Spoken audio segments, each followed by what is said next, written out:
FM. Today can be the turning point in your life by making a simple decision. Fundamental questions of navigation. Where am I? Where am I going? And how do I get there from here? I invite the leaders of our planet to ask themselves these three questions before they make any crucial decisions. But if you don't make decisions, you're going to stay right where you are. We are all map makers. We are in a time of transition. If we're going to change, we have to change the direction that we're going. Our planet needs leaders who know where they want to go. When we change the direction we're going, then we want to make sure we're going in the right direction. Leaders who can see the big picture. Because if we're not, we're going to either go backwards or we're going to stay where we are.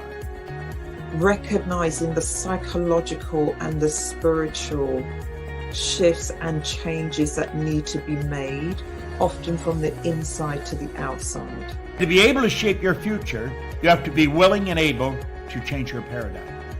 Complex journeys require navigation. The path to the truth is one such journey. This is your GPS. Hairstyling services provided by J.D. Edwards Salon and Spa, Palmdale Shopping Plaza, Madera Street. Accessories provided by Chevette Williamson Jewelry. Standout jewelry for standout women. Wardrobe provided by Bahari Bahamas. Visit shopbahari.com.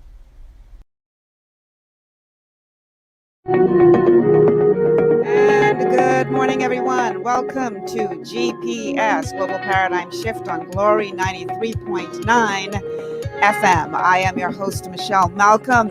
As always, it's a pleasure to be in your company. Thanks so much for joining me today. I'm going to have fun on this show today. I don't know about y'all, but it's always a good time when you're surrounded by good people and good friends. And I just happen to be surrounded by both today. Now, Delton, as you can see, my struggly laptop giving me little challenges again. I'm getting in, but I need you to handle the direction until I get in, okay? So I am calling this show today Beauty with a Purpose. And ironically, that is the slogan or the motto of the Miss World organization. But the two ladies who are in studio with me today never competed in Miss World, but they did represent our country internationally as beauty queens. And I thought I would do this show today because these ladies, you know how if a regular person enters politics or enters an arena, they say they throw their hat in the ring?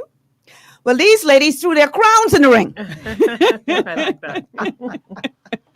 These ladies are former national title holders. One represented us as Miss Bahamas and Miss Universe. The other was a teen queen. And they have both decided that it's time to throw their crown in the ring and get involved in our nation's affairs. And I love this because one of the things that we constantly teach the young ladies who come through the Miss Bahamas organization is that this is so much bigger than a crown. This is so much bigger than makeup and hair and walking nice and nice body and all that. No. Mm-hmm. You have been put on this earth for a reason. You were born with a purpose, and your job, your responsibility is to discover what that purpose is and then serve it to the world. Absolutely. So I think these two lovely ladies in the studio today, let me tell you all, I normally just do my little hair and makeup, but I had to make sure I look right today because I knew whose company I would be in. Two ladies that I admire tremendously. Let me add them to the stream. Pia Glover Rolle. Now, let me put you up so I can play with your camera. Okay. That's a little better. Delton, I need y'all to come in here because I can't do that and do this at the same time. Welcome, Pia. Thank you, Michelle, for having us. You are vying for the Golden Gates constituency, correct? Vying.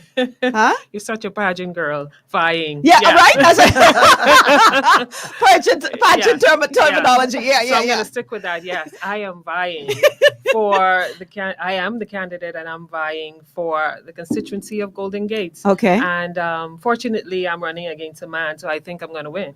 Well, listen, you don't have no disagreement with me on that. No matter who you run against, I think you would be a formidable foe. All right. Also, let me add to the stream now. The lovely Fontella, Dean, Chipman, Rolle. I got it right. Fonzie. Yes. Now, y'all have to understand something, people. Fontella and I have a very unique relationship as it relates to pageantry because I just happened to be a judge of the pageant that Fontella won. I remember it like it was yesterday. This girl with these long legs all the way up to heaven. And not only did she have the physique and the presence, but man, this girl just blew us away. She blew us away. And that was a tough competition that year. Yeah, it was. That was a tough competition. But Fontella was not going to be denied. And here she stands today with that same spirit, bringing that into politics. She will not be denied. Fonzie, welcome to you.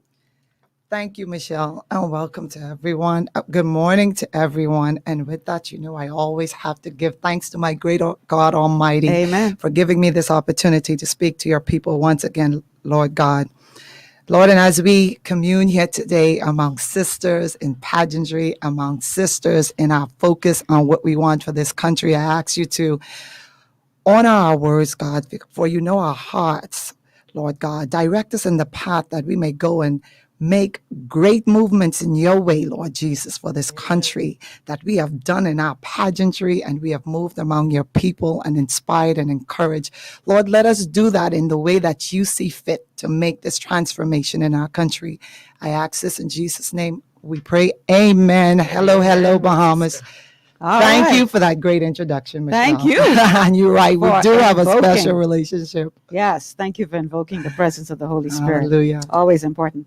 So, ladies, now, Pia, I know you have been in politics in the background from the I Know You. Yes. And Pia and I also go way back because in the early days of the Miss Bahamas organization, Pia was a very active part of that organization's core leadership team. And so she really understands the heart of what the Miss Bahamas organization is all about and transformation and all that kind of thing. But for a long time, Pia, you were behind the scenes. Yes. Right? Yes. What made you decide that it was time to step out of the shadows and come into the forefront?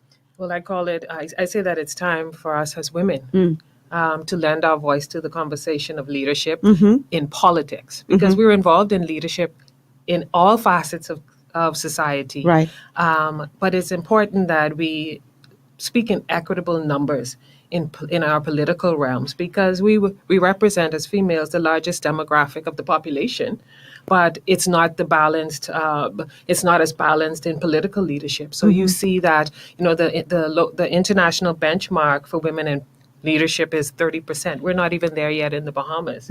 And I think that at a time when our country is in a very, very critical state, you hear many people say we're at breaking point.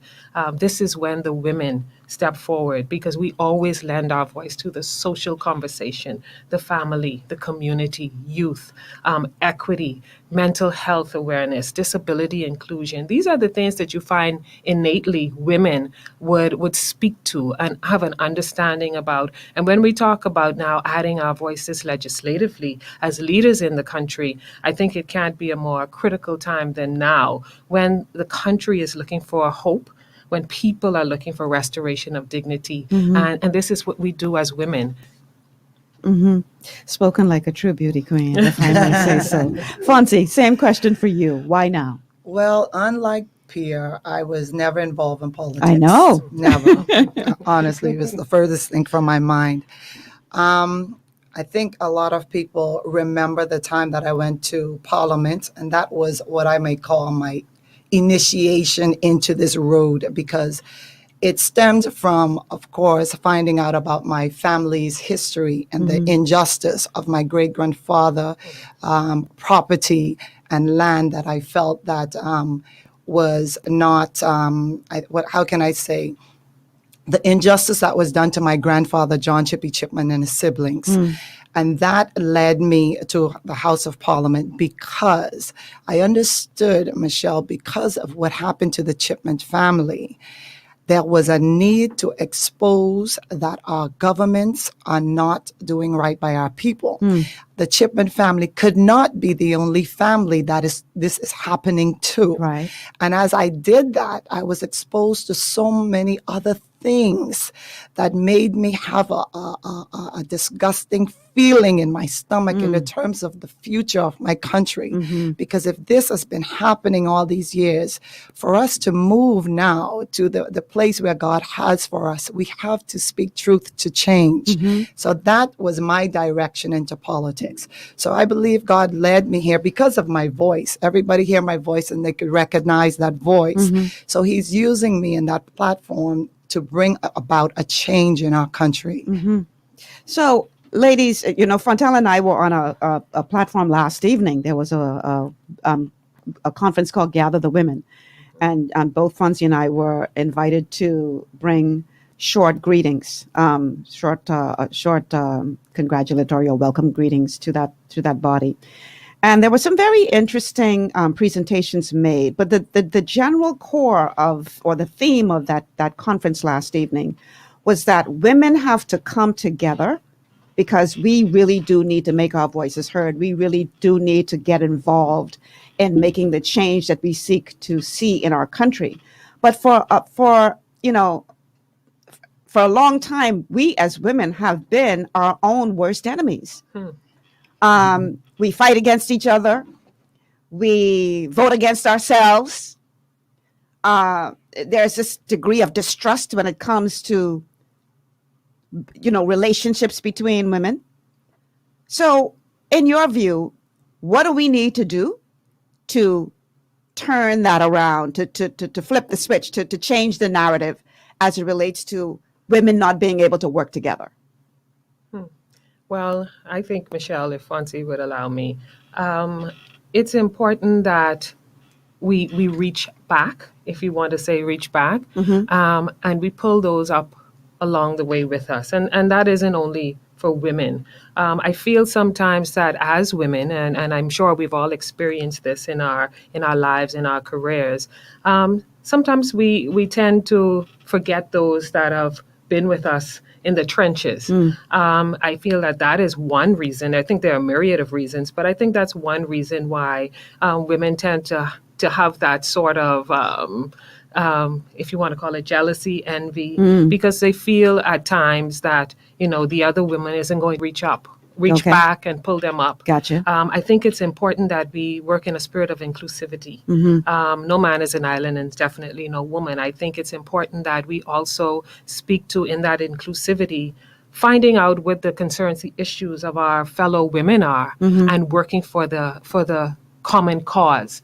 And I feel that once there's a spirit of inclusivity, then you get the buy-in. Once it's not a feeling of I'm here and you're out there. I think it's something critical for us as human beings to now make sure that we reach out, reach back, that we pull others up with us. That has always been my standard. I talk about, even in the professional world, succession planning, where you teach people what you know without the fear that they will do better than you. I want my mentees to be better than me. I want, when I, in a very real instance, have left a place of employment, and the person that assisted me can now assume my role. Right. That speaks to my level of leadership. So I think it's important as women in leadership that we reach back and we pull all with us, and that we operate in a spirit of inclusivity. Love it. Fontella, same question.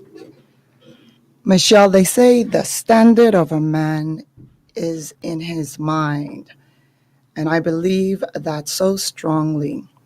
I think it's not only cultural, because we can't say it's Bahamian, it's us as a black people in general.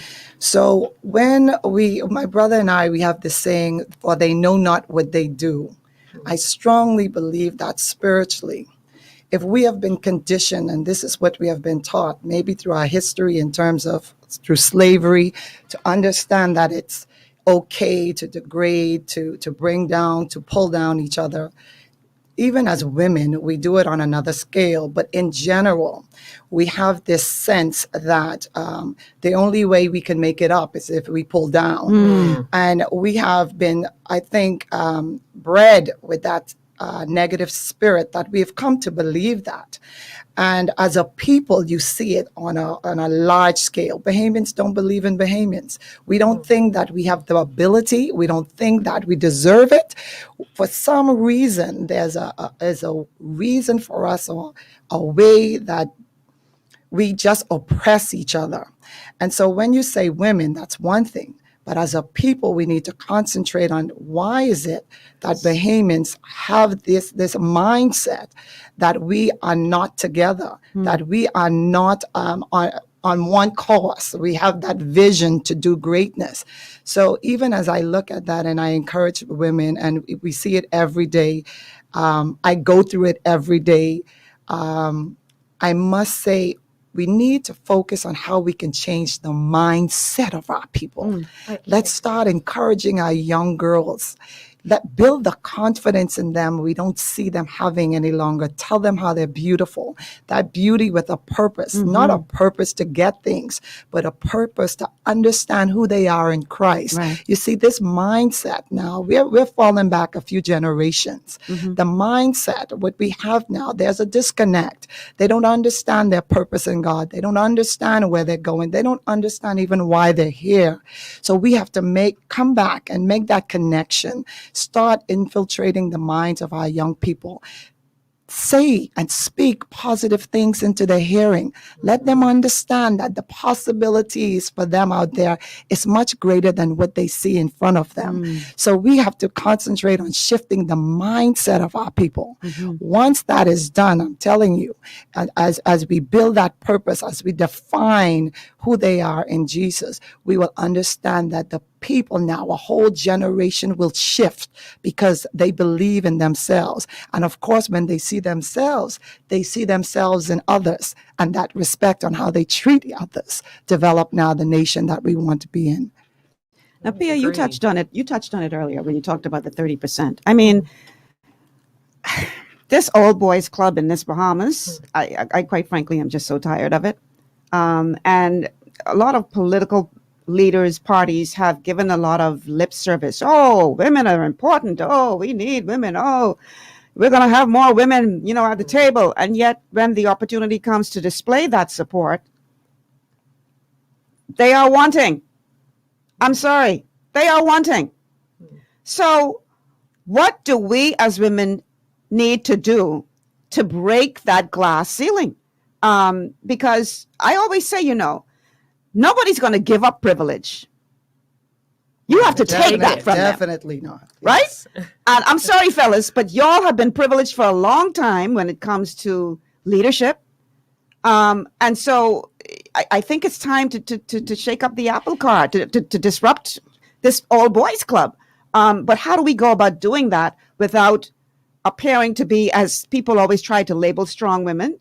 Oh, she's an angry woman, or she's emotional. She's emotional. Oh, yeah.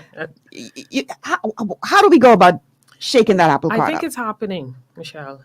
I think we can tell that it's happening by the number of women that are participating, not only in my party, but across the board in this political season. And it comes again back to what Fontella and I spoke about, women supporting women. Yes, it may be a cultural thing, but I see women now at the helm changing that mindset, feeding and pouring into other women. We lead in many other areas and many other facets of society, Michelle.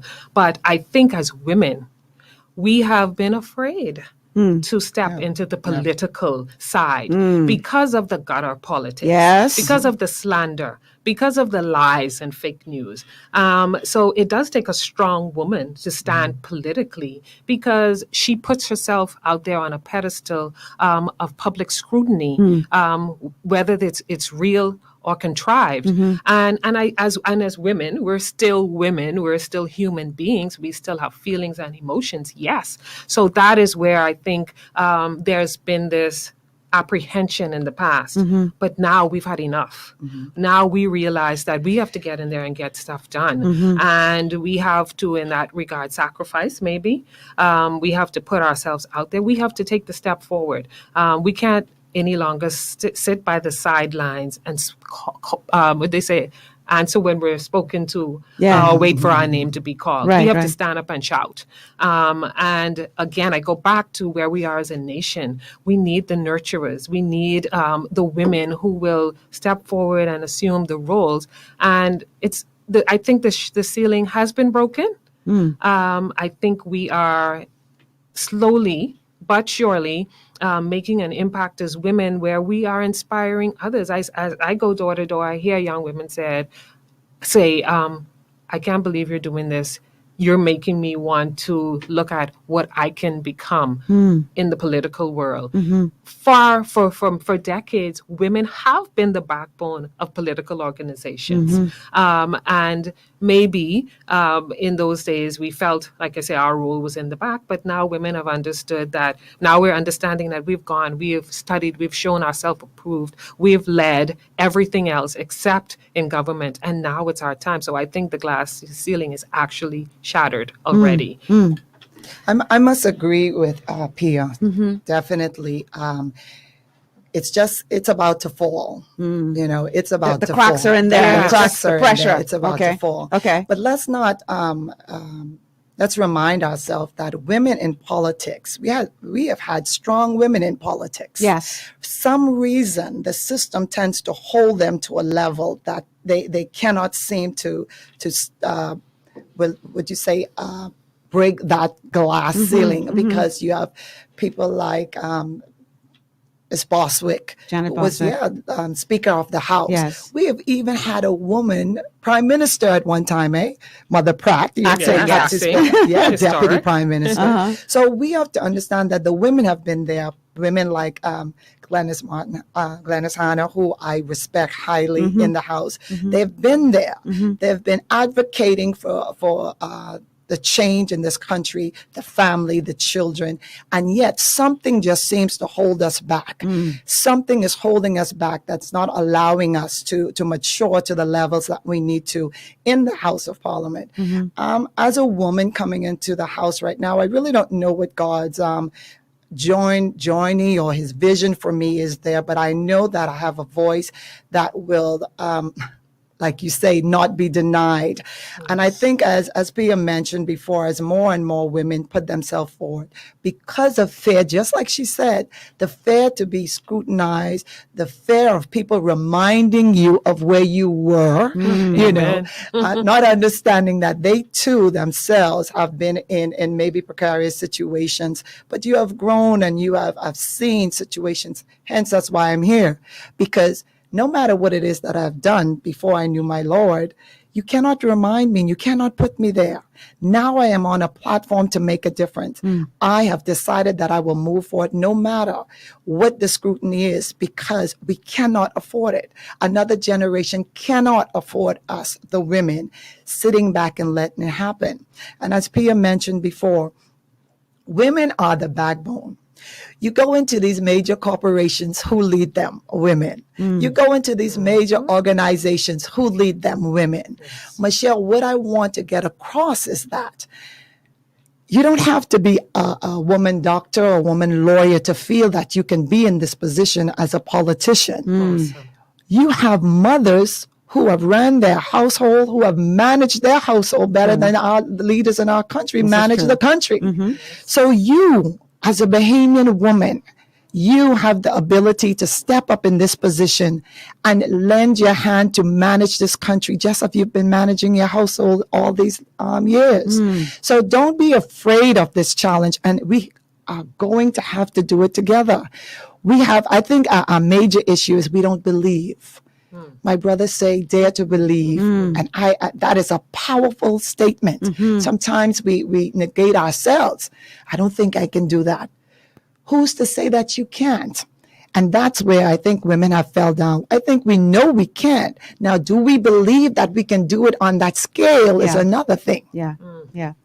Wow. This is good stuff, ladies. We have to take our first break. And I think we have another guest coming into studio. I wasn't sure she was going to make it after I didn't see her.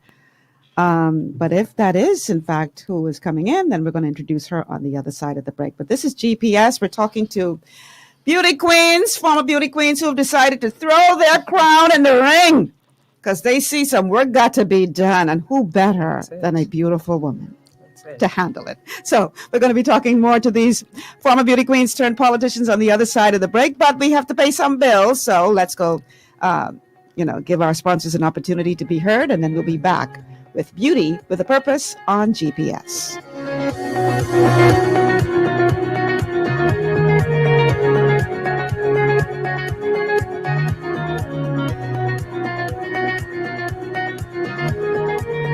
The freshest wave of glory to hit the Bahamas. This is the all-new Glory 93.9 FM, where God is glorified and the people of God edified.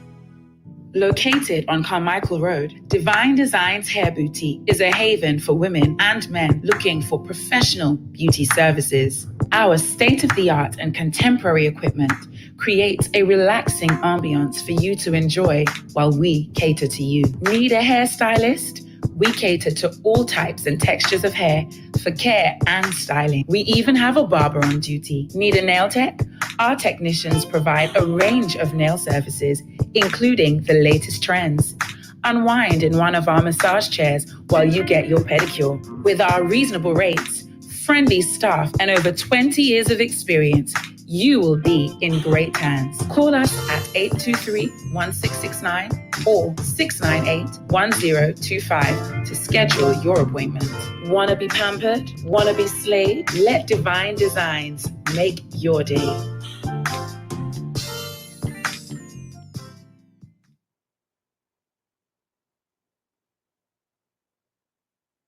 For all your building needs, it's Carib Construction and Project Management on Gladstone Road.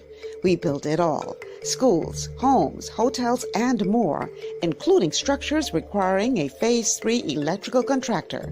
We also provide project management services. The first step towards your dream building begins at Carib Construction and Project Management. Call us at 376-1556 or 341-4466. Executive Printers is your one-stop shop for all your branding and customization needs. Letterheads, envelopes, business cards, invoices, share and gift certificates, rubber stamps, vouchers, funeral programs, brochures, flyers, banners, and promotional items like mugs, water bottles, mouse pads, and key rings, all with personable service and great quality. No project is too small or too large. For great turnaround and competitive pricing, make an executive decision. Call us at 393-5011. At Lee Air, safety is our number one priority. Flying since 1996, we offer scheduled flights into Fresh Creek and Mangrove Key Andros and Great Harbor Key, Berry Island, twice daily, 7 days a week. Affordable charter services are also available to anywhere in the Bahamas and the Caribbean. Lee Air Charter Services. Call 225-3267, 702-7127, or 322-1317 for reservations. Your body's immune system is under constant pressure from things like stress, lack of exercise, and toxins in the environment. It's crucial to be proactive and support your immune system with the nutrients it needs to function effectively. But it's often hard to get these nutrients from food alone. Introducing fast-acting Zinc Plus Immune Support by Longevity. Unlike zinc-only supplements, Zinc Plus Immune Support builds on the proven power of zinc and adds complementary nutrients to give your immune system extra support. Vitamin D helps balance the effects of zinc, while our proprietary blend of natural fruit and root extracts provides the extra help your immune system needs to work against daily stressors. And we've included Longevity's exclusive plant-derived minerals to give your body the minerals it needs, but can't get from food alone. And because Zinc Plus Immune Support is delivered in a great-tasting, sugar-free, berry-flavored lozenge, it encourages quicker absorption of all these nutrients into your body.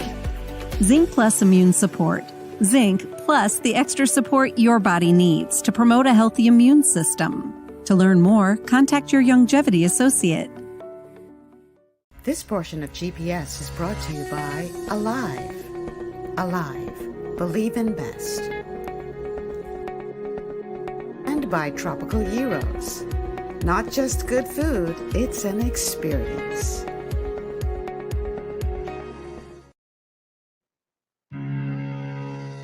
Yes, Global Paradigm Shift on Glory 93.9 FM. I'm your host, Michelle Malcolm. And the show's topic today is Beauty with a Purpose. We're talking to former beauty queens who have thrown their crown in the ring and have decided to enter the arena of politics.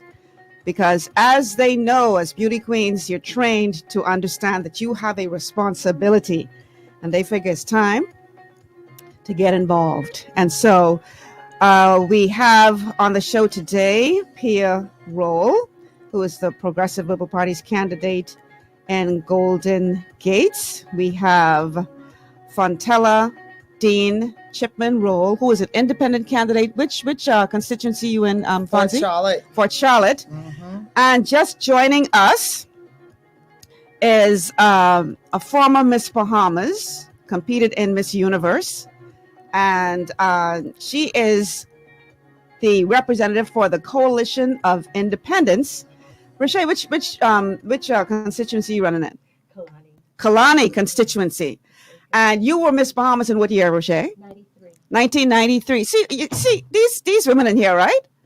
They look so young. I crowned Richa. If you mind them, you wouldn't know that, they've been in this game a little while. Yes. Don't mind how good they look, right? So welcome, Richa, to the conversation. Thank you so much for coming. Glad you could be here. So one of the things we talked about during the break is, especially in this country, when I was growing up, it was a big deal. I need you to turn that down, whoever got their phone turned up. When I was growing up, it was a big deal to be Miss Bahamas. That was a big deal. I mean, we all grew up following the pageants and,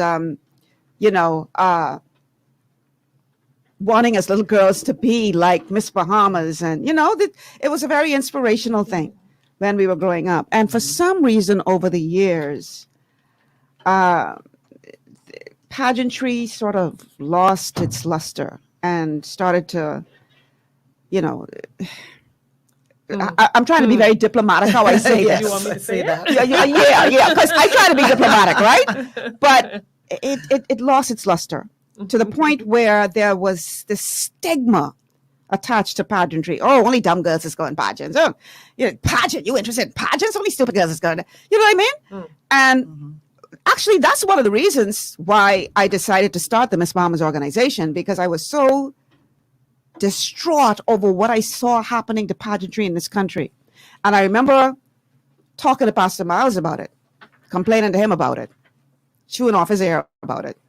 And one day in particular, I was going on for must be about half hour, just ranting and raving about what was wrong with pageantry. And finally, when I finally shut up, he was like, so what are you going to do about it? Exactly. And that's how the Miss Bahamas organization got started. But these ladies in this room are proof positive that ain't nothing dumb but no pageant girl, especially the women that came up in the system back in the day. Back in the day, yes. Because that system taught you how to be a leader. Yeah, absolutely. And so I want you ladies to chime in on that for me, please. What are your thoughts on that? I tell you, I have a lot to say about that. Because the irony is, I was a beauty queen. I was a title holder in 1994. Okay. Do the math. Since then, I've evolved to a businesswoman, a professional, but people still call you a pageant girl. And I say to them, well, obviously I was very impactful in my pageantry days because you would still remember that, which is great. But I think more women in leadership need to have come through a pageant system or a deportment system. Yes. It doesn't only bring you physical, deportment and the way that you should carry yourself physically, which is the first impression that people do see. But it also gives you a level of networking, local and international networking, the ability to perform under pressure on a public platform and in an impromptu environment. it teaches us philanthropy and charity. The preparation was rigorous in a pageant system. It helps you to understand that you do have to have your finger on the pulse and have an opinion about every national matter, every world matter, everything that's going on around you. So it's deeper than the superficial that people try to push it off as. And interestingly, I find that they're normally the armchair critics that do that. The people who would never step foot on a stage, be it a public, be it a pageant stage or a political stage, are normally the ones who try to say, oh, they're just pageant girls. Now, I would say this. Over the years, the pageant systems have become a little diluted. Yes, a lot diluted. Yeah, okay, I was being nice. Yeah, I know. Because maybe there are people who, I was a part of your organization, so I know that the Miss Bahamas organization is one of purpose under Michelle Malcolm. But then there are other pageants that started to pop up that were maybe people who weren't in it for the right reasons. You're right, yeah. And anytime you're in something for the wrong reason, generally, its purpose isn't fulfilled in the way that it should be. Right. And that even comes in politics. I pray, Lord, let everyone that's in this to serve, that's in this to truly build our nation, and is in this to help our people win their seat. I didn't say PLP. I said people who are in this, because that is what we need. Right. So I tie those in with pageantry, because I feel like the pageants that started popping up and didn't really have a purpose started to make people feel, oh, any old girl could enter a pageant, or she don't have to be smart, she don't have to look good. They just in it for they trying to make up the numbers. They just want the money. And I think that's where the pageant system took a decline. But I say I agree with all of you here that, and Michelle alluded to that, the pageant system that we came through was rigorous. Yeah. And it made us the women that we are. It made us the leaders that we are. And it gave us the purpose. It gave us the ability to understand our passion and our purpose. Very good. Michelle, good I'd like to just take another look at that from another angle. And talking about how we have morphed into a society of... Make sure, pull that microphone up so that it's pointing towards your mouth. Like it's pointing down. I need you to sort of flip it. Oh, there we go. Right. There you go. There we go. Okay. Thank you. Okay. We've morphed into a society in this present time that we're living in, where we find that there are so many varying social ills. I think about when I was growing up. Oh, okay. We couldn't hear her. Sorry. 1, 2, mic check. There you go. Now we got you. Now we're ready to record this song. My fault. Completely my fault. Go ahead. It's okay. As I was saying, I believe that our social environment has changed so much throughout the courses of years. Homes that we would have been brought up in back in the 1960s, et cetera, where our parents, our mothers, our fathers were present in our environment, where we were a part of some sort of social environment, community, a church, or some other civic organization, where we were not so heavily influenced by our neighbors from the north, where courtesy and respect and all of the moral teachings that we needed to guide us through life, that would have prepared us, whether we were trained from young for pageant systems or not, our life skills, our family environment concentrated on life skills. And so I think that one of the things that has definitely changed throughout the years is that you are seeing the negative effect of a social environment where the home training, where the church training, where that community training, where we are a village that's raising the children together. We're not seeing those things. And so we are getting individuals in the pageant environment, sad to say, who are lacking in so many varying areas. Things like simple life skills, courses, home ec, and all these sorts of things that we would have learned when we were growing up as youngsters. So many of these things are moved from our educational system. So I believe that, of course, the women that we would have come out under the Miss Bahamas organization, the Miss World organization. These women were so refined and so smart and poised, and you aspired to be like these women. Yes. But so it's, I tell you, when we look in the world around us, this is what I think the problem is, because we are so heavily influenced by media, by entertainment. We are entertaining our ways to hell. We are in reality worlds that are leading us straight to degradation. I mean, there's just so much negatives that we need, I think, to stop, pull back, and understand that, you know, there is so much work that we need to do in our country when it comes to our social environment. This is true. Okay. Fontella, let's hear from you. I want to try to pull it back from what you were talking about in terms of the Miss Bahamas organization back then. Yeah. I am older than all these young ladies. I think I crowned Richa. Yes, you did. You know, so I remember, just as you said, Michelle, when you thought about Miss Bahamas, man, that was it. To be Miss Bahamas was the ultimate goal.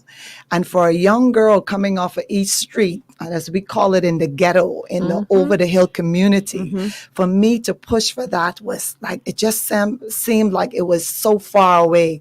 Now, mind you, my Aunt Sonia was Miss Bahamas. Yes. But again, think of this. Even in that, I still didn't have the confidence to believe that that was possible for me. And that's how many young women in the over the hill community feel.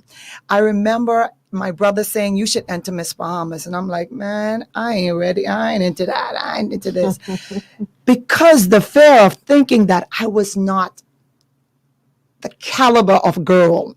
When you saw the pictures, that's what you know, this woman is on television. She is, I mean, the epitome of the Bahamas and what a woman should be. As a girl in the over the hill community, that was kind of far-fetched. That was hard to reach, even with my aunt being Miss Bahamas.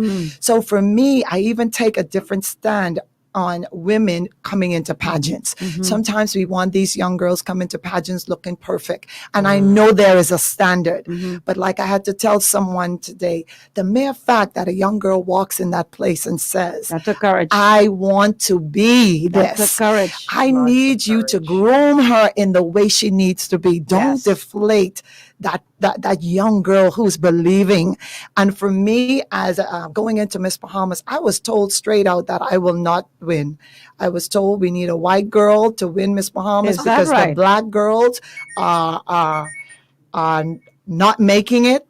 They're telling me that if you're not white now, we don't have a chance. And there was a white girl, you could say, she's in the pageant at that time. And of course, I remember, and right flat out, that's what they said to me. And it played on my confidence. But good thing you have that family backing, right? It goes back to what Richa is talking about in our social environment, that immediate environment, what we need to foster the positiveness to our young community. So as a pageant, for me, I want the pageant world to accept these young women, even if we have to groom them to where they should be for what we call, pageant ready. Please think about the effect of what we are making on these young women coming from those communities like I did, over the hill, East Street, ghetto, that want to believe in something much bigger. And that right there took the confidence for me to get on that stage and develop me to the woman that I am today and the women that you see sitting around this table. So it's so important for us to understand that the picture is bigger than us, It's bigger than us, not just who we want to be. We want to know what this community can be. Yes. Michelle, if you don't mind me interjecting and jumping off of what Fontella said. Go right ahead. And I think, for me, it's not necessarily about which community you come from. It's about your mindset. And I think, what I derive from what Fontella is saying, it's all about identity. And I think that, and I'm going to speak as a person of the diaspora, I think the thing is that the lack of knowing who you are, what you are, and where you've come from causes you to build the fears that are, we imagine fears and situations where we believe that we are not good enough. We're not able to because of the stereotypes, because of what has been ingrained in our psyche for centuries, not what was our foundation, not what is truly our foundation. And so I think that, from the position of politics, speaking from a country where the larger majority of our people are from the African diaspora, I think that it is so important that we not just talk about, the fact that where we would have come from, but helping us to comprehend who we really are, strengthening our identity and allowing us the opportunity to be able to I'm trying to find my right words, but being able to look at other individuals like a Fontella and see that this pretty brown-skinned girl, with like a Richa, yes, this like a Pia. this Kenya-looking woman, she looks like she's from, straight from Kenya, or Pia from Somalia somewhere, or being able to find the strength and from the identity of where and who we really are as a people. Well, I have an interesting thought as I listen to both Fonzie and I'm sorry, Fontella. No, Fonzie. and Richa, in that I think that as women that sit around this table right now, we obviously always had confidence. Before we even talk about winning the crown, it took confidence for us to take the step. I, too, am a woman from Baytown. I'm very dark. In the pageant world, I was too dark. And Richa, I know Richa was told that she was too short. Too short. So we obviously had our confidence from that moment. And those pageant systems just helped to develop us and mold us even more and help us to know that we were okay. And I think that's the strength we have for politics. We know that we are okay. And we also know that no one is perfect.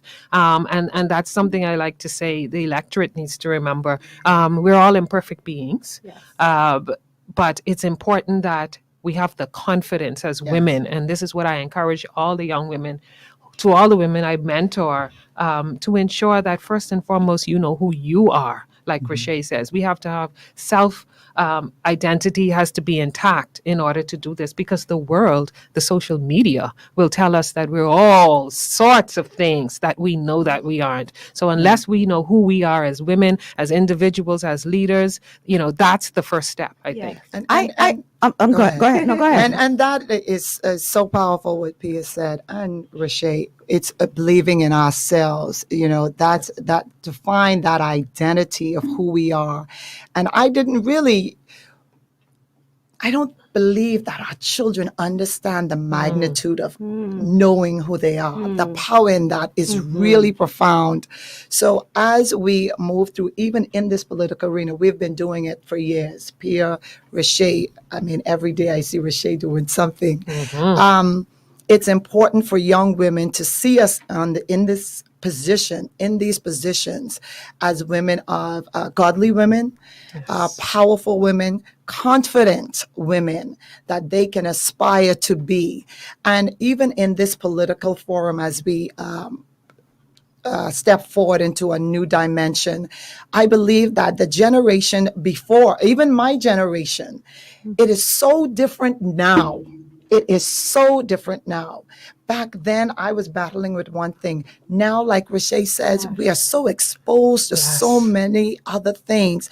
We really have to create a village to bring us back to who we are as a people, and try to ingrain that in our young people. Even as I walk through Fort Charlotte, it's so important.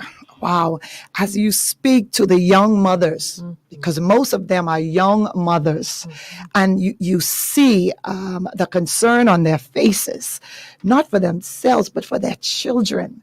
You understand that social ill that Richa spoke about has happened years ago, that is keeping them right where they are. And so as I walk through and they understand, they say, "You're the woman who went to Parliament." Even that gives them some sense of hope. They feel that I was the strongest person, and they don't know that strength came from so much fear. So it's okay to be afraid to challenge something that you think is not correct. Challenge the system to be and create something new for our children and for our mothers and for our country. So I want to encourage every young girl out there, know yourself. Yes. Find out who you are. Search yourself. Let that not be defined by what you see or what people say. Know who you are. And with that, we take the confidence from Pia and we make new levels for who we are in Jesus Christ. Step out. Take a chance on yourself because you're worth it. I want to read a comment, and I can't wait to hear your responses to this. Okay. This person, Kayla, says, I don't like pageantry because I don't like that women are a platform. I think she meant to say on a platform competing against each other, and men don't do it, but to each its own. Well, we can't say that men don't do it because the world has evolved in such a way where you have competitions of sort.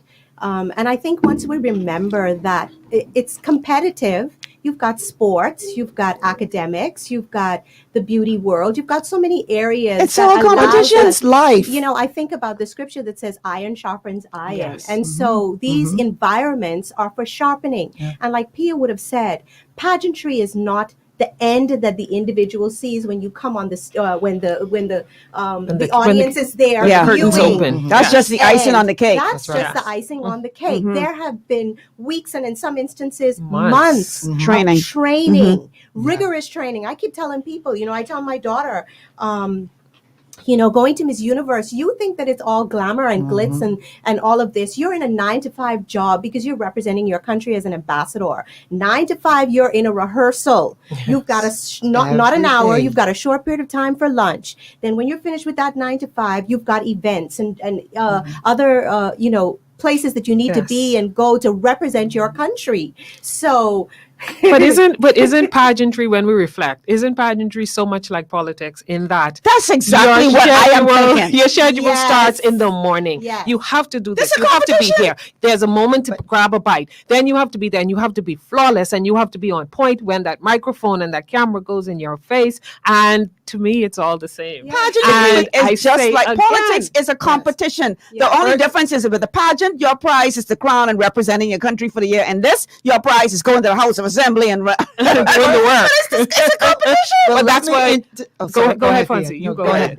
So I was saying that's why I think it's critical for women in leadership to go through some type of deportment system. I've been running a life skills course since 1999, and it's never undersubscribed because to this day, women say, my daughter is in a model Miss Role, but I just need you to fix her up a little bit, refine her, get the rough edges off. Since 1999, people are sending their daughters to me not to train for pageants, not to be models.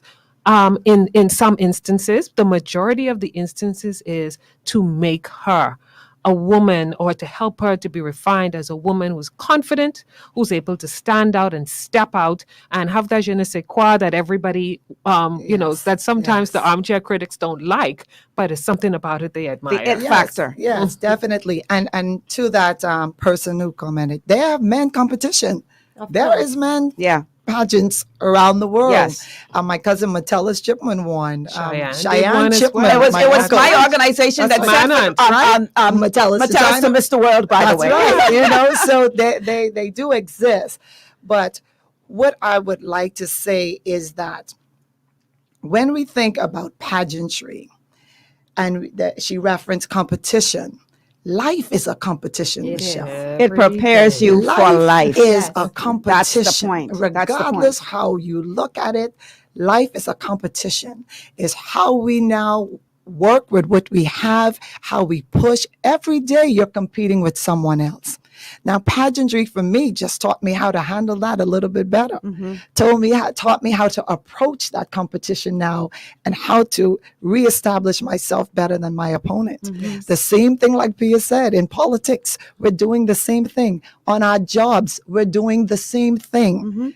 We're positioning ourselves, and it's how we go about doing that matters. Yes. So even in pageantry, and I've heard it all, it's a way of exploiting women, and you hear the negative, but when you look at the positive side of it, man, which you get for what comes out is it cannot be replaced. I encourage everyone to try it. I cannot tell you the number of women who have gone through the system that we run at the Miss Bahamas organization.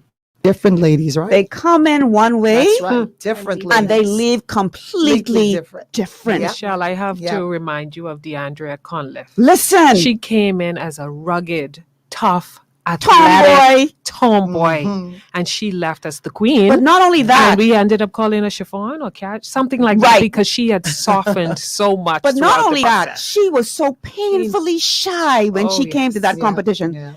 For her to sit in this room and talk here, she would literally break out in a sweat. Her hands would be dripping sweat. I remember that. Right? I remember when we had, that was the year that we had, I think, a launch event at Diamonds International, where we got a brand new crown. And we had all of the photographs of the contestants in the windows of Diamonds International. Oh, yes, I think I do remember that. It's beautiful. Her father came up to me and said, "Which one is Deandra?" He did not recognize his own daughter. I had to point her out to him. He said, "Oh my God, that's my child." That's it. It transforms you. And listen, I cannot tell you the amount of young women who went through our system and did not win. That's right. And went on to become authors and doctors and lawyers and politicians, making a contribution. Yes, absolutely. Yes. I always say to people, if y'all only could see what goes on before the pageant, you will understand that this is necessary work. How many girls said they wanted to drop out during the process because it was so rigorous? It's hard. Oh, yeah. But it prepares you for life. Yes. Yes, it does. Because, I'm sorry, one of the things that we always say to our contestants, you are always being judged. Yes.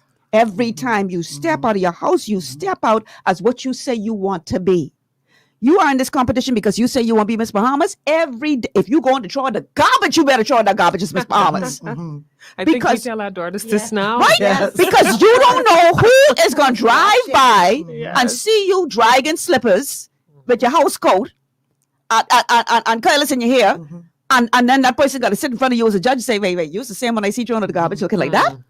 Boy, Michelle, it prepares you for life. I think if I never said thank you to my brother, Reese Chipman. Because Reese trained you, right? He was your coach, right? Reese was my coach. He was the one who said, you need to do this. My brother, I love you, Reese. Well, I love to say for thank you who to I your am brother too. Yes. today. We all do. I am the person that you have made me to be because of your encouragement and where you directed me. So for all of that, I give you thanks because you have always been there to encourage me. And look at what you've made. Now I'm here running side by side with my brother and to be elected I know, right? in the House of Parliament. Wow. And it's amazing. So I say that just to thank him for his input. And as I am, and as all of you are, you will see that young lady on the street and you will say, listen, did you ever think about entering a pageant? Yes. I remember everything changed. I got nails after I won Miss Bahamas. Right? I didn't wear shorts after I became Miss Bahamas. You transform into something that you feel good about. You feel good about yourself. And I look every day, I'm driving down the road and turn down my window. Hi, sweetie, have you ever modeled? You do? Like I do. Oh, I'm a stalker. We're all stalkers. Always stalking ever thought somebody. of- Yes. Have you ever thought of this, Yes. like Pia said? Yes. So, as former beauty queens and title holders, we continuously look to give that same feeling to that other little girl, that girl who is now in our position, the place that we were. And now we are so different, transform into a confident young woman. And every day we continue to do that. We have to take a quick break. When we come back, we have to talk about this, y'all. It's an elephant in the room. But, women have been notorious for not supporting other women with politics or otherwise.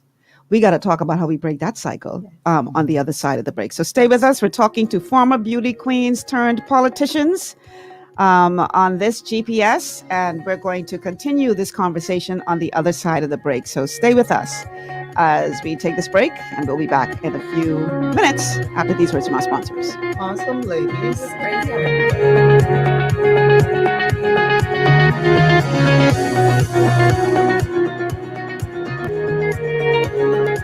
Glory 93.9 FM, the people's favorite gospel station. Photography at its best. Professional and quality service. Warren Grant Photography, specializing in weddings, portraits, sunset images, events, and photo booth, creating compelling images of life-changing events. Make that step today and call 242-424-5678 or email Warren_Grant251@yahoo.com or check out our website at www.warrengrantphotography.com. Facebook and Instagram, Warren Grant Photography. We change moments into memories. Looking for an extraordinary junior high school with caring, qualified staff and affordable tuition? Then come visit us at Elite School of Excellence, an affiliate of First Step Academy. ABECA-focused and Ministry of Education approved, we foster discipline, integrity, and wisdom while molding our students for success. Call us at 341-8846 or stop by First Step Academy Schools on Fire Trail and Soldy Roads for more information. At the Shirley Street Plaza, you'll find Le Petit Gourmet, a small cafe that's big on flavor. Handcrafted delights made with love will not only please your palate, but feed your soul. Call us at 394-1251. 8 to 12 minutes is all it takes for a burglar to rob your home or business. Security Systems International provides professional and affordable solutions for both. Call 396-5000 for your customized quote. Gwen's Alterations provides professional services for all your tailoring needs, including face masks to keep you safe and in style. A stitch in time saves 9. So call us today at 393-6227. Escape from the city life to Bacon Air Beach Resort in Piratesville, Mayaguana. Relax in one of 16 air-conditioned rooms just steps away from the ocean. Enjoy scrumptious dishes in our waterfront dining room. Sip on a tropical cocktail, or if you must, stay connected with wireless internet. Nestled on one of the most beautiful beaches in the Bahamas, Bacon Air Beach Resort offers a unique vacation experience. For reservations, call 339-3726 or 463-0182. Your body's immune system is under constant pressure from things like stress, lack of exercise, and toxins in the environment. It's crucial to be proactive and support your immune system with the nutrients it needs to function effectively. But it's often hard to get these nutrients from food alone. Introducing fast-acting Zinc Plus Immune Support by Longevity. Unlike zinc-only supplements, Zinc Plus Immune Support builds on the proven power of zinc and adds complementary nutrients to give your immune system extra support. Vitamin D helps balance the effects of zinc, while our proprietary blend of natural fruit and root extracts provides the extra help your immune system needs to work against daily stressors. And we've included Longevity's exclusive plant-derived minerals to give your body the minerals it needs, but can't get from food alone.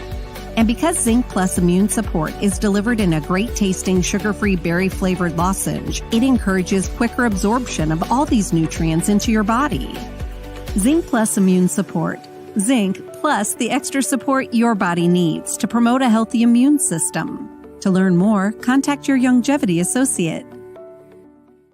This portion of GPS is brought to you by Bahamas Orthodontic Center, celebrating 30 years of designing and creating beautiful smiles. All right, y'all caught me. I wasn't busy talking with these lovely ladies here in the studio. Welcome back to GPS Global Paradigm Shift on Glory 93.9 FM. I'm your host, Michelle Malcolm, and I have a bevy of beauties with me in the studio today. We have in studio Pierre Rolle, the Progressive Liberal Party's candidate for Golden Gates. We have Fontella Dean Chipman Rolle, who is an independent candidate for Fort Charlotte, and we have Richa Sands, who is the Coalition of Independents candidate for Marathon. and Killarney. Well, where I get marathon from? Somebody just say something. Off air, we was. Off air. Aisha Claire is in marathon. Yeah. Thank you for Kalani. I will get that right the next time, I promise. Okay, so during the break we were talking about. Well, let me stay focused. Okay, so prior to the break we were saying we were going to talk about women not supporting each other, and I want to tell you this story, which is a clear example because this has been going on for a long time. When I was in high school, right, we used to have every now and again these elections for various positions. And the girls were the majority in the class. Always. But we used to lose every single election until we wised up. Now, let me tell you why we used to lose. Because the boys knew they were outnumbered. So what they would do is they would put up one guy who was their agreed representative, and then they'd nominate 3 girls. Divide and conquer. And so the 3 girls would start voting for all these different girls, and they putting all their support behind that one boy. And for every single time, the boy would win until one day we got wise. We say, hold on now. These fellas working against us. So we decided to beat them at their own game. So the next time an election came up, we all agreed we will not allow anybody to nominate more than 1 or 2 of us, right? So if a boy said, we want to nominate this one, no, I'm not interested. And then we nominate 3 boys. Well, we ain't lose another election since. Strategy, right? Now here we are. Let's bring this to where we are. The women are the majority of voters. Yes. Right? Correct. But yet we allow these people to divide and conquer us, whether it is because of party colors or philosophy or whatever. But they use us against us. You look at what happened with the referendum. Twice women voted against themselves. Because in each instance, people use the referendum for their own agenda. Correct. And convince women to vote against themselves. Ladies, what do we need to do to wise up and understand the power that we have as the majority? How we can break this cycle? First of all, Michelle, I believe that women don't support women is a narrative that we've been sold. Look around the table here today. We have women, different ages, different parties, and yet everything that we have said today, we have a common ground. Huh? So why do we believe the narrative that has been told to us, right? But I believe that this country will do a new thing come this election. The women now know that too much is at stake for us to be divided and conquered. The women now know that we are fighting for survival of our children and who we are as a people. See, I always try to bring it across as we really, it's the plan and the main purpose in God's plan. The woman is the one who brings forth the children, the continuation of our generation. So there's a plan for us. If a woman is not right, and this goes on to another show, but the nurturer of our children, the nurturer of our future, if we're not good, then that's a problem. So I do believe that even though the narrative is sold to us and we bought into it, that we will do a new thing in this election. We will understand that the politics only plays on our emotions, but those same emotions they used against us, now we will use it to the future of our nation through our children. So we will do a new thing coming this election. I believe that. I don't know how it will happen, but as the eyes of the people are open and women see, just like you did, isn't the scenario that you spoke about in school is the same thing in our politics, isn't it? Same thing. The same thing in our politics. But now God has showed us, and people are noticing what we never noticed before. We're understanding that the stakes are too high. We will make that change where we have to support who we need. But it's going to be different because we're now going to look to women like around this table and know that there is a vision. They're here with a purpose. We're not coming color. We're not coming party. We are understanding that the woman that's before you has a vision for the future, for your children. So it's going to be different. Don't buy into that narrative. We will no longer subscribe to that. You know, I just have to wholeheartedly agree with Fontella. And I think the important words that you used were divide and conquer. Yeah. And if we can comprehend why it is that we are being divided and conquered, who is dividing us and trying to, or has continuously conquered us? If we can answer those questions truthfully when we look into the mirror and realize that we are not to be our enemies against each other, that there is an enemy, but defining who and what that enemy is imperative to our forward movement. I so appreciate the fact that today we put on the table and we say, this is not about the color that you wear. And, you know, I want to just say, today I specifically came dressed in a manner that is not indicative of anybody's affiliation. I wore my little African necklace. I put on my little bright, what do you call this, Bahari? Support Bahamian, y'all. And in my mind, my thought is that the day and the time of the division is over. And our thought process needs to be that it needs to be about us as a people. It needs to be about ownership. It needs to be about how can we work together? How can we as women, as men, as the youth, how can we work together for the forward advancement of our country, for the forward advancement of our people? And it is my prayer and my hope truly and sincerely that the next government of this Bahamas will be one that is made up of individuals from the varying entities, and that we will be forced Hallelujah. to work together for the common goal, for the advancement of our country, of our children, and for the generations to come. Beautiful. Well put. Well, Good stuff. I agree, ladies. And I want to say that, you know, it's important. I think I may have mentioned this early on in the show when we started on the topic of the glass ceiling. I think it's important that we lead by example.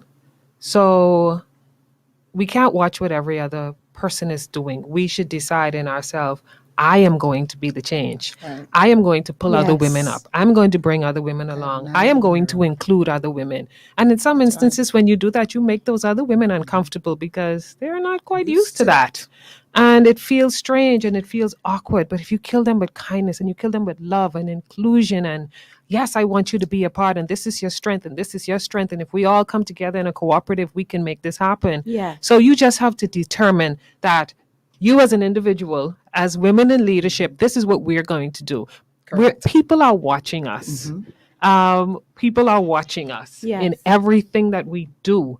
So once we lead by example and not sing it, but bring it, Yes. show people what it is to have inclusion, show people what it is to bring others along with us, show people what it is to mentor other women and to show kindness to other women who, I mean, there are a number of other women I know in the country who, for whatever their reason is, may not like me, but they don't even know why. And that doesn't mean that I should not like them. I will continue to say good morning, good afternoon, good evening.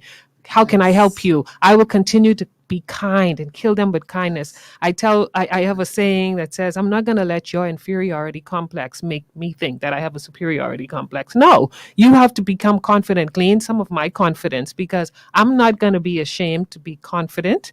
I will maintain humility, but I will not be ashamed to be confident. And if I can impart my confidence to another woman in some way by bringing her along, I'm going to do that. Yeah, I think that's amazing. I think when we remember that, you know, Pia, first and foremost, we're spiritual beings. Yes. And if we can close our eyes, if we can become blind for just a moment and remember that first and foremost, that we are encased in whatever it is that God has in this flesh, that God has put us in so that we can be in this environment called earth. But at the end of the day, what is the spirit of man? And that is what we need to begin to look at. The spirit of who, and then I don't see that Pia is with this organization or Fontella. You know, Pia is my daughter's godchild. We've known each other for years. She was a part of the Miss Teen Bahamas organization when Cindy Thompson, and that was an organization that I worked with. So I was one of those women that helped to nurture and also train Pia. Now she is my daughter's godmother, and she has such a great influence in my daughter's life. Fontella, the same thing. We watch and we look and we see, and we're so proud of the stand that these women take in our community. And I think if we can remember that walking away from the things, like you said at the beginning, the things that divide and conquer us, when we can answer those questions truthfully and honestly and comprehend that the spirit of the man is that's what we're working on.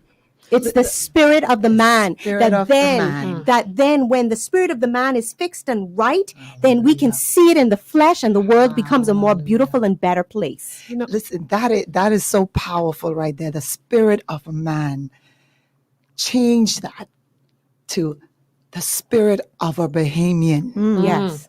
Change that and really sense that. I'm older than these women here.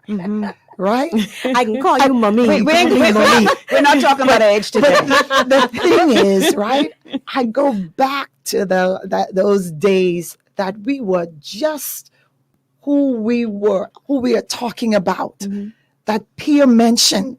That we gave love and encouragement and enlightenment, and we were a village when it came to raising our kids. And if you were hungry, you ate because Grammy cooked, and so the whole neighborhood had something to eat.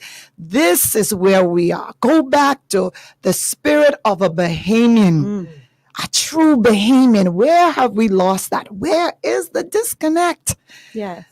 That is what is going to bring this country back. You see, what we're starting here today around this table is a birth of newness, of togetherness, an inclusive ambition to move this country to the next level.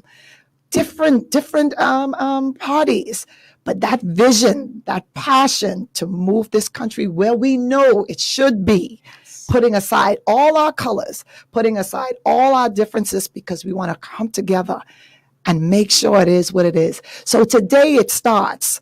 Someone made a sacrifice for it to start. Martin Luther King made a sacrifice when he stood up. We're making this call today to say it doesn't matter where you come from, like we were talking about in the pageantry. It doesn't matter what group you belong to. What matters is that we have that spirit, that we recognize and understand where we come from as a Bahamian, to make this country great again. So that sounds like a Trump movie. But let's look at everything that was said from the initial question by Michelle, or the initial synopsis she gave in school, and the divide and conquer and the spirit.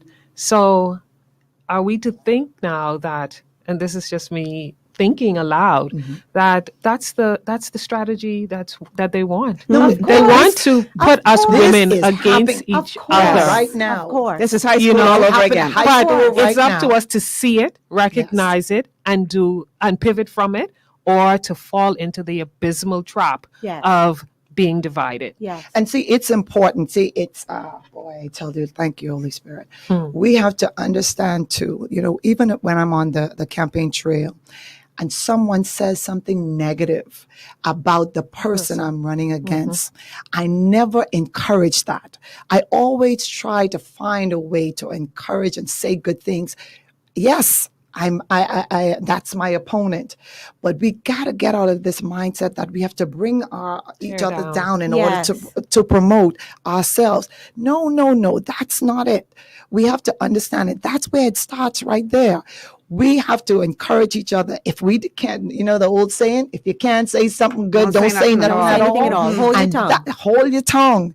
And that's where it's going to start. You're And I'm absolutely telling right, you, Fontella. once you do that, you see a level of shift on their faces. They are baffled that you even don't agree with them. Yes. See, we got to start this now. Change the environment. Change this environment. Change their thinking. This environment starts now with us as we move through, as we talk and encourage each other. Let us know that we're still one. We will not let our politics divide us as a people. The time for that is done. And God will do it where, just like Richa mentioned, that hopefully a group of people come together in the leadership of this country now and take us where we need to go. Everyone working, like I said, with that inclusive ambition for this vision.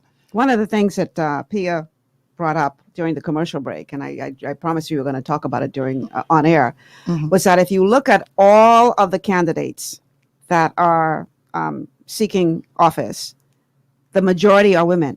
If you put all of the parties together, all of the independents together, there are more women running in this election than men. Now, one of the things that I said on the platform last evening that Fontella and I participated in is that women have been given a superpower.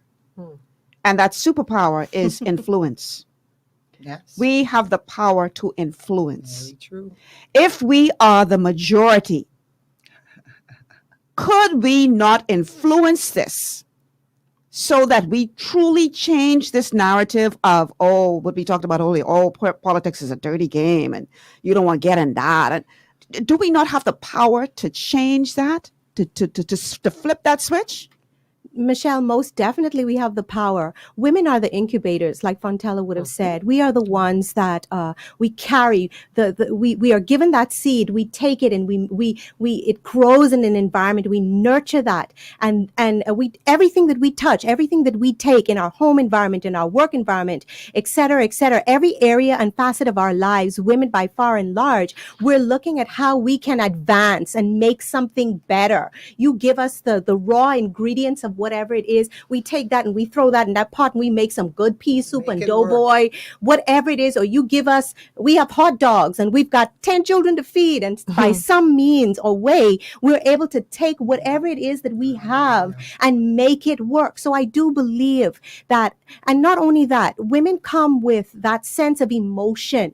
I think, and it is not speaking against our brothers, but I think we need all of these varying facets to come together to the strength, the emotional, the wisdom, wanting to make things better. We need all of these things to make that pot one that is good and wholesome, that everybody wants to come to the table and enjoy of. So I definitely believe the power influence. They say the leaders of the world, when they lay down at night and they're on the pillow talk that's carried on, it's the woman that is usually the one that's twisting the arm or planting the seed and the thoughts in that man's psyche to say, baby, I think we should do this, or maybe we should make it work this way, et cetera, molders and shapers. Yes. And so when you say that we have the power of influence, we definitely do have the power of influence. And it is imperative that our influence be one that cares about not just my children, not just my household, not just thinking that I should be the one to own it all or have it all, but our influence should be one that says that if I'm going to benefit, we are all going to benefit. If I'm going to eat, we are all going to eat. If I'm going to succeed, we are all going to succeed. So the power of influence, yes, definitely. Mm-hmm. And that power of influence isn't a takeover. We're looking for full and equitable partnership in this process. Such an important people say, thing women just want to take over. No, we have our qualities that are important for leadership, and the men do as well. Richa and Fontella spoke about, we're nurturers, we're incubators, naturally, innately, that's who we are. We're also natural problem solvers. Yes. I'm sorry. Yes. We're planners. We're multitaskers. We're detail oriented in most instances, and we naturally want to see people do well, and those people start as being our children. And, women have that innate ability to want to see, like I said, the social fabric do well. We're natural servants. We serve in our homes. Think of everything we do in our homes. We're loyal. We're committed to our families in most instances. And I say in most instances because there's always a small percentage of people who is like, oh, well, I know a woman and she isn't like that. But generally, this is the innate ability of women. And yes, we are influencers, and we're not saying we want to come and take over. We just want full and equitable participation for women in leadership, in governance for our country. Because when that happens, there's a balance and the country does well. Absolutely. Yeah, Absolutely. I ladies, listen, we're all speaking with one Same voice language. here today, right? Yes. And on the forum that Michelle and I was a part of last night, Apostle Russell said something. He said, the order of the Lord is clear. And we were speaking to the position of the woman. So even though God, like Apostle Russell said, positioned the man as the head, if we understood who we are in God, and our position to the man, we're only here as a helpmate, to help and guide and nurture and protect that vision that God has instilled in that man. So like Pia said, we're not here to take over. I think sometimes it's misunderstood because women have to be so strong. Sometimes we feel like we got to get it done. We got to stand up. We got to do this because it's not going to get done. That's how I felt when I went in the House of Parliament. Listen, I just got to do this, And so I believe that sometimes that strength is misunderstood. And then we start referring to it as feminism and all these negative things, when in actuality, that's not what we want to portray. We want to show that we are strong women. We are smart women. We have solutions. Like Pia said, we have been dealing with finding a way, like Richa did for years with our children. We make it happen. So we want equitable representation in the positions of our country. And I think that is only fair that we, as 41% of the electorate, have that representation, but not as it was before. Not that we had a presence in the House, but we demand respect and we demand that we are placed in position that makes a difference. We don't want to be a seat at the table. We don't want to be put now. We have made it to the House of Parliament. The people that we represent in our constituencies has put us there, and now you take us and you put us someplace else. No, we want to be in those ministerial positions that make decisions that are going to affect the women and the children of our country. So when we get there now, this is going to be a different ball game. We're going to demand a seat in those positions that make the decisions for this country. Rochelle, I have to say this, Go ahead. Then we got to take a break. We've talked about the division and all those things, but what's critical right now for men and women in politics? Being able and being ready to do the work. We don't have time for who likes who and who thinks what about who. The country needs us to do the work on day one. And that's what's critical right now. And a woman will do the work. Men do the work, but a woman will do the work too. And we all have our place. And that's what's critical. Get past all of the minutiae, I call it, the small things that don't matter. We want people, male or female, who are going to do the work. Very good point to take this commercial break. Lord, we got to do a part 2 and 3 and 4 and 5. Bring more beauty queens. These queens ain't playing today. OMG. All right, let's take this quick break. And then when we come back, I want to talk about, I'm going to lead this conversation another direction when we come back on the other side of the break. So definitely stick around for what's to come. No, I can tell you. Stay with us. We'll have more after these words from our sponsors. Ocean blue is the best in seafood. Fresh out the water and affordable too. We got fish, skunk, lobster, shrimp, everything you want. Ocean Blue got it.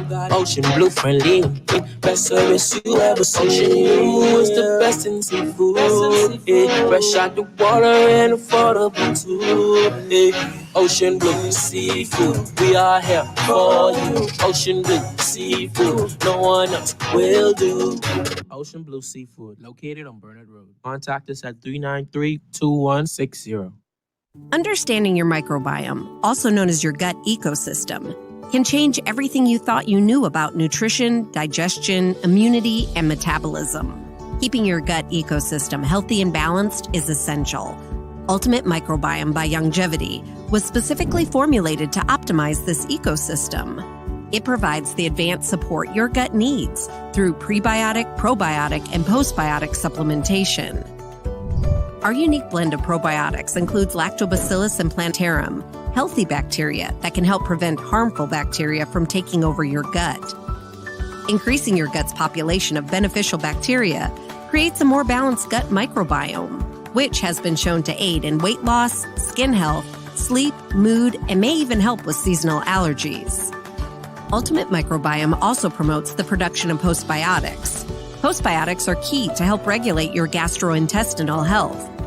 To enhance digestion, Digizyme Multi-Enzyme Complex, a blend of 5 specific enzymes, has been added to Ultimate Microbiome. It can help break down food so your body can better absorb nutrients.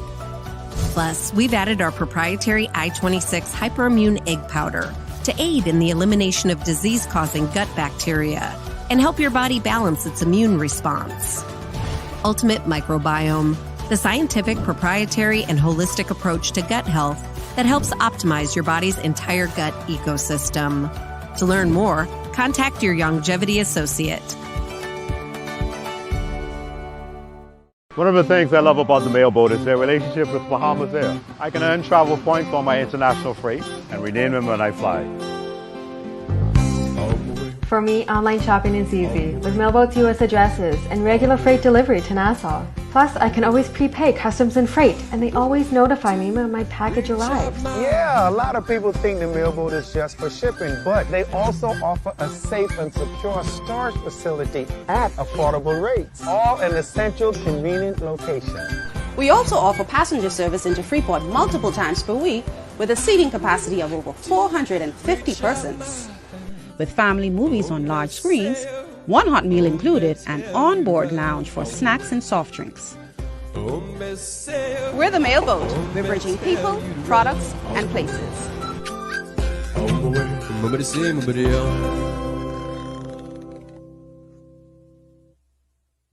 To stay healthy, it's crucial to make sure you get the nutrition you need every day. But it's difficult to get all your recommended vitamins and minerals from food alone.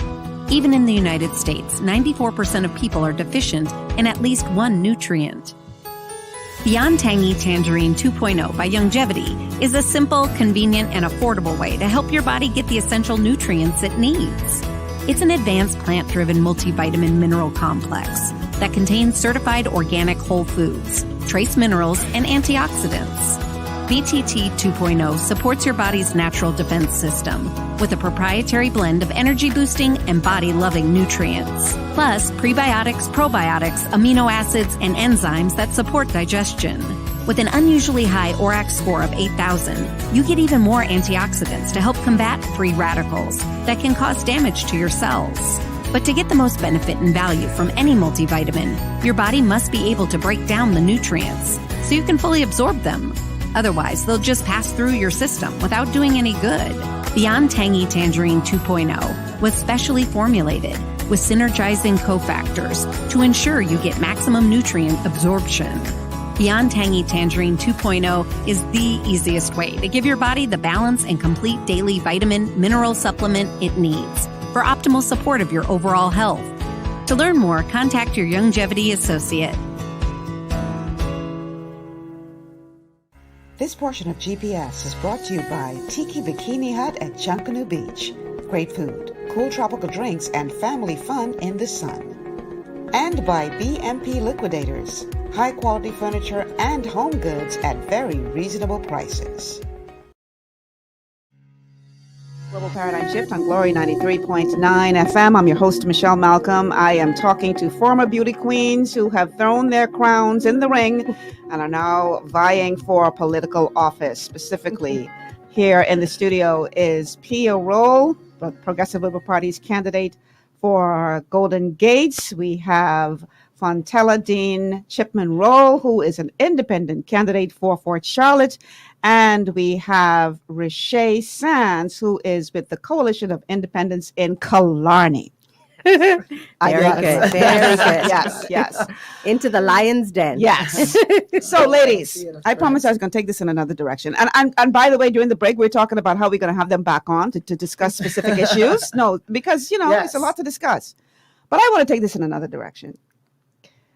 We look at where this country is at today. I just said on a show a couple of days ago, I never thought in all my days I would see the Bahamas to the place where it is today. I remember back in the day when I was a young reporter and had the opportunity to travel throughout the Caribbean, and there was always, y'all from the Bahamas think y'all better than us, and in essence we kind of did because we had all of this. The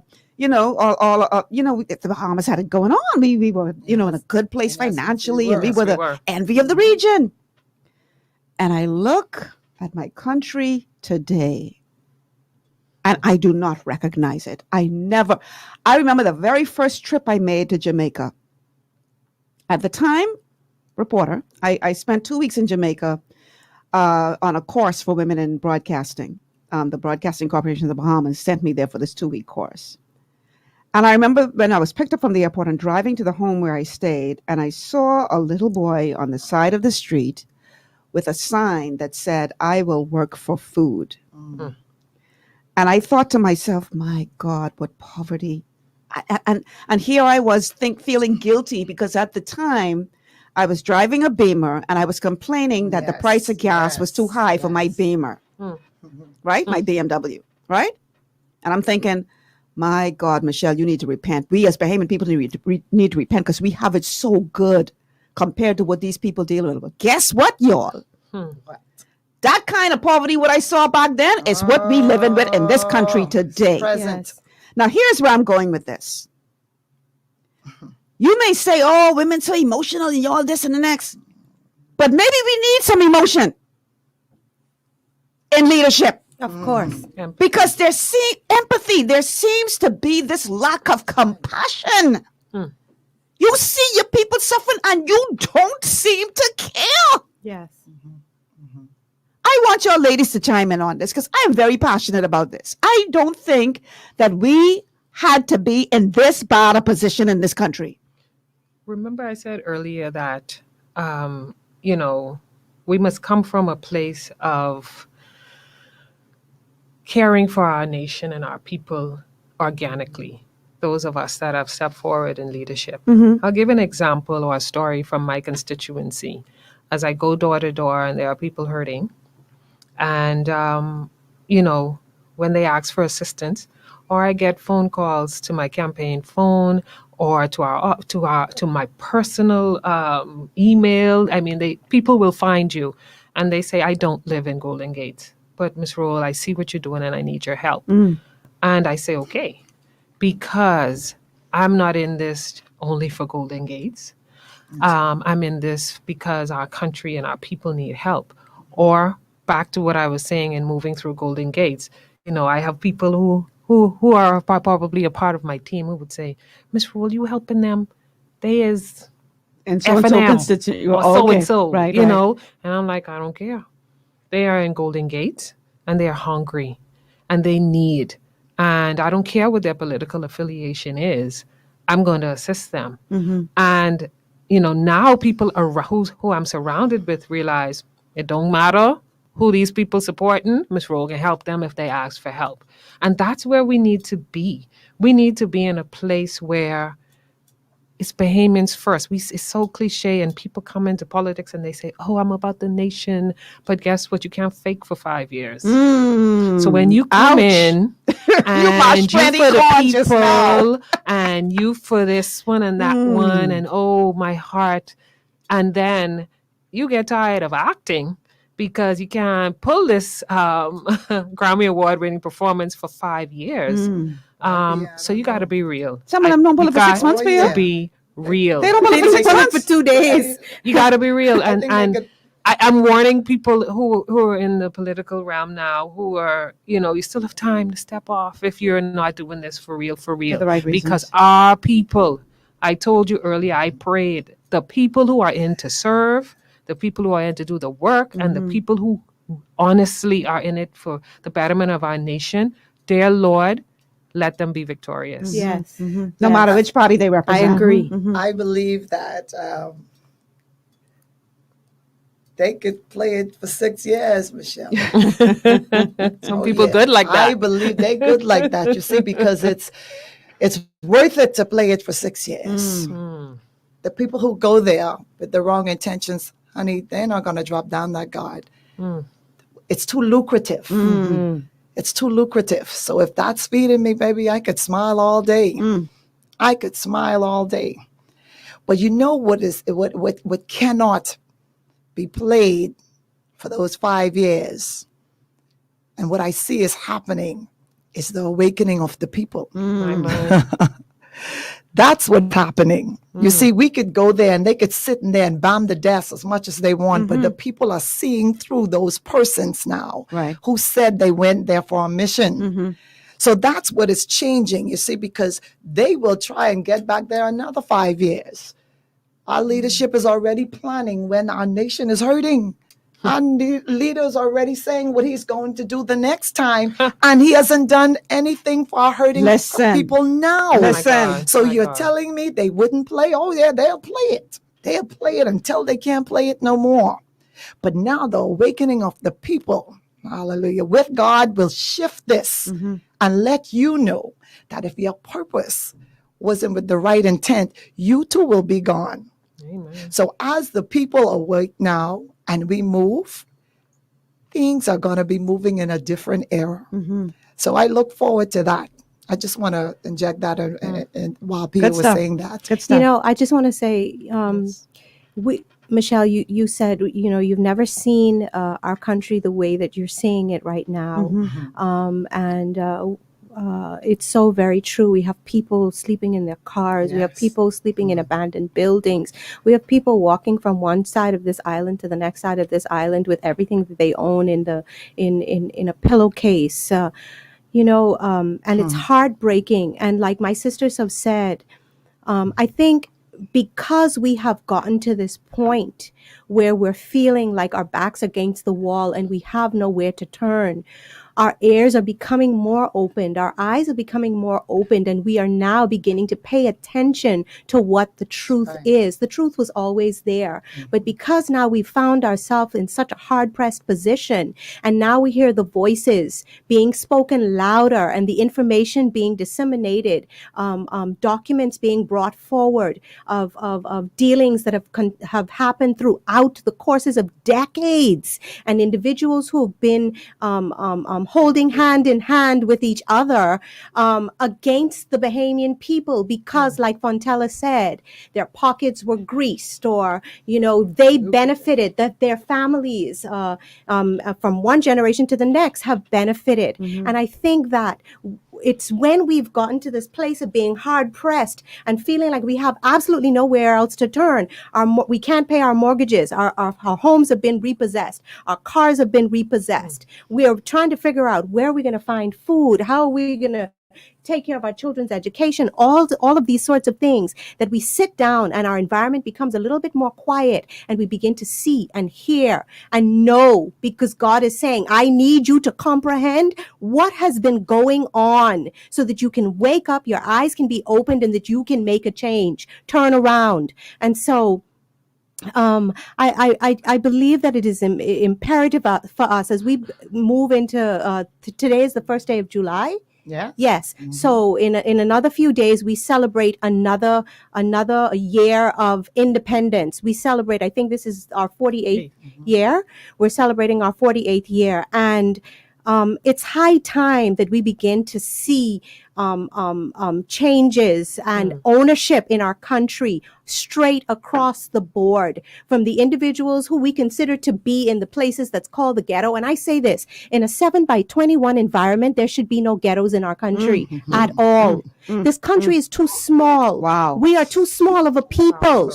Even in our family of islands, we are too small of a people, but we are a wealthy nation. You know, we may have been dispersed as individuals from the great continent of Africa, but God blessed us and allowed us to be dispersed into a land. Us who are Bahamians, we are dispersed into a land that is wealthy, overflowing with milk and honey. And it is time that we take ownership. It is time that we are allowed to be at this table and to eat, not to receive the crumbs. Not to be the ones underfoot, to receive the kind of education that Lyford Key is giving, that Windsor is giving, straight across the board in all of our schools. There should be no differentiation with my child that's going to Centerville Primary, or a child that's going to a school that's, where it seems as if you are considered to be the upper class in the country. Education straight across the board needs to be the same. You know, the level of living life in this country should be one. There is so much wealth in our country. There should be no lack. Absolutely no lack. And I'm so sorry that I sound so passionate about that. Don't be sorry for your passion. But the thing is that it is high time, as we move into this independence, we need true independence in our country, not just in word, but in action. There are so many things that need to change in our country when it comes to the way that we govern each other, the way that we work together with each other or against each other. All of these things, we need changes. Then we need to sit at the table and make a plan that is 100 years out. Not 5 years, not 6 years. We don't need to keep changing and reinventing the wheel when it comes to the forward advancement of our country. Let's sit together and come to the table, and it does not matter what your color affiliation is. And that's why I said my prayer and my hope is, God, allow this move to be one where we are forced. Whether we want to or not, we are forced to work together, because now the public has spoken. The people have spoken and said, I want this one. I want Fontella. I want Pia. I want Richa. I want this one from over here. I want that one from over here. So now, okay, y'all get together and make it work. And when we come together, the thought and the plan needs to be not just short-sighted, but long-term. How are we going to advance? When we look at other nations, Michelle, you look at nations like China and you wonder how it is, not just because they have so many people. No, they well planned. When you look at nations like America, when you look at nations like Russia, when you look at all of these other nations, when you look at some of our African in Rwanda, you see how from a nation where they were war torn and at each other, killing each other, there was all of this hatred, and you see a country that is growing and that it is becoming an envy in the world. Michelle, it's planning. And that's what we need. Yes. We need a plan. We need long-term leaders. planning, vision, write it down. And it does not change. It does not change from one institution coming into another. Maturity in governance. Yes. The idea, I've been saying this for years. The idea is you should have one national plan. Yes. And each party or individual You who just comes pick to up the Parliament baton. is judged based on their execution of that plan. Of the baton. It is But a relay race. You see, it's not happening, Richa, because that is going to take power away from a lot of people who ain't willing to give up that power. Of course. Correct. You people don't just give up privilege. Yes. No. And that's why the electorate on this time around, this is not an emotional. It's not to be based upon emotions, because you are my friend, because you are my family, because you are my cousin, because you're my auntie, because you're this or because you're that. What are the issues that we are facing, and who are the individuals that are going to like Pia said, we run an organization called Queens in Action Bahamas Foundation, where we have a variation of individuals who come from varying pageant organizations. movement, and it is to develop unity and oneness together in the sisterhood. This week, Saturday, we actually do a feeding program. This has nothing to do with politics. It has nothing to do with anything else. Those conversations have come up in the environment that I'm in because I put myself forward. And I've said, listen, this has nothing to do with a color of this. We are Bahamians. And if our people are suffering, if our people are in need, we are our brothers and sisters keepers. That is what we're supposed to be. And if we are to be following, we call ourselves a Christian nation. That's what we call ourselves. So when are we going to stand up and follow the instructions that we've been given by our Creator to say to be our brothers and sisters keeper? Well, I have to say that we do have a plan, and this is where we talk about maturity and governance. And I have to say that the Progressive Liberal Party has a plan. There's a National Development Plan 2040, but maturity and governance says this is the plan, and even if the party, that is the government, changes, we must stick to the plan. We can't progress if every 5 years it's a stop, review, cancel, because my party didn't implement this, so I'm going to shut it down. Yes. If it makes sense, throwing the it baby should out in the continue. bathwater. Yeah. And there is, I have to say, there is a national development plan, but all parties have to subscribe to it. And it's a plan that was put together, that was formulated by not just the PLP, but a number of people in the country contributed to this plan. And I think it boils down to one thing: maturity in governance. Yes, proper governance. And I must say I agree with Pia in terms of why is it that we shift from one thing. When it's working, why fix it, right? We Throwing just the want to baby build out. on that model. Stop throwing the baby out in the And bathwater. both parties have done it. Both parties have done it over Yes. these 40 years. Yes. We do it over and over. So there is a plan, right? We all have a plan. But it's so amazing when we get in these positions, the plan goes out the window. Everything shifts and everything changes, and we're back to business as usual. So we have this plan now, but what motivates us to put this plan in a position to do what we needed to do for the Bahamian people? Do we need this shift now away from what we knew these past 40 years to something that is has the vision or the heart of the Bahamian people at hand? And I go back to Rich's comment in terms of having a group now that is forced to work together, that does not have any what I could say, the power or they have the majority, but we are forced to work together for the future of this country, because it only costs the Bahamian people. So when you go in now and the plan was already there, making good progress, you come in and you shift it and you change the name and you fire the people and bring in your people, not knowing that the people who were there doing a great job. They're here because they want to work and they want to do the right thing, but because they're not your people. See, this type of thinking and mentality has to change in this country. I say to people, do you think you shouldn't eat because your party isn't in power? You're a Bahamian. Yes. Listen. You are Bahamian first of all. Listen, if you need say heart surgery, you go to see a doctor. Is your first question going to be what color you just wear? What party you with? You praying What to religion God. you're What religion you are? Your only question is how qualified are you to perform this heart surgery? And that goes back to being a woman too. We are not, I know, and yes, we are women and we don't discount ourselves, but we aren't only women. We're competent and capable. Yes. You know, people, the women, there's always this conversation around women. No, I'm a competent and capable leader. Yes. That's who I am. You know, I happen to be a woman. Exactly. Gender. Exactly. Michelle, I mean, Bahamian women are making their mark. I'm telling you, you see a shift, you feel a shift. Yes, I came back from Turks and Caicos the other day, and a woman was flying the jet. Man, listen, when they said her name, I had to look up the eye like that. I was so, that just empowered me. Things like that I hear and see that empowered me. Like they're telling me now, came across the WhatsApp that we had our first lady commissioner. Right? Yes, deputy Commissioner.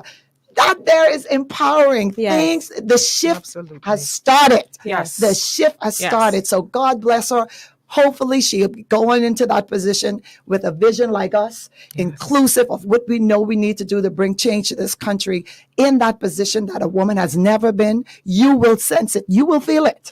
And when a woman goes in those positions, Yes. you feel it. So we just have to pray, God, keep our women, keep their minds, motivate them to be that change that we need in these positions to make this country better. Fontella, I have to let that be your final thought because we just about out of time.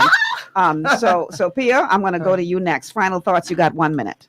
My final thoughts are simply that we must come together with a plan and ensure that we're doing the work.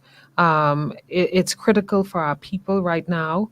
And you would have heard me say over and repeatedly, it's not about, at this time, us and self-interest for persons who step forward. It should be about our people.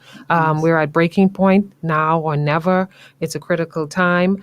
It's important that we also recognize that, and I know we've alluded to it straight throughout the program, but God has to be in the midst.